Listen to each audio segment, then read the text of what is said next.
Karena kenapa? Karena hari ini membuktikan bahwa pemerintah tidak kemudian kesejahteraan rakyat Indonesia minyak itu tentu saja mempertimbangkan daya beli masyarakat daripada masyarakat yang pada akhirnya kenaikan bahan bakar minyak terima kawan-kawan sekalian.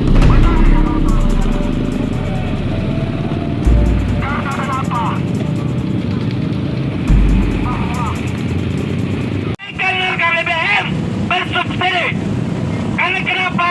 Bisa mengakibatkan inflasi kepada seluruh sektor teman-teman sekalian, sektor ekonomi, sektor pariwisata dan sebagainya sampai kepada nelayan dan petani teman-teman sekalian. Kemudian yang kedua, kami revisi pasal-pasal yang bermasalah tentang KUHP teman-teman sekalian. Karena kenapa? Pasal-pasal KUHP pada hari ini itu kemudian tidak pro terhadap rakyat.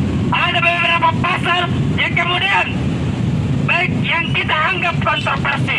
Kita dilarang mengkritik sana sini. Kita dilarang kemudian mengkritik pemerintah. Kita dilarang mengkritik dari kemudian instansi pemerintahan. Maka dua tuntutan yang dibawa Aliansi Unisme 1 dengan Kredeso, Indonesia darurat, rakyat menjerit, Jokowi turun teman-teman sekalian. Dengan tuntutan menolak keras kenaikan harga BBM. Kemudian kedua, revisi pasal-pasal yang kontroversi KUHP.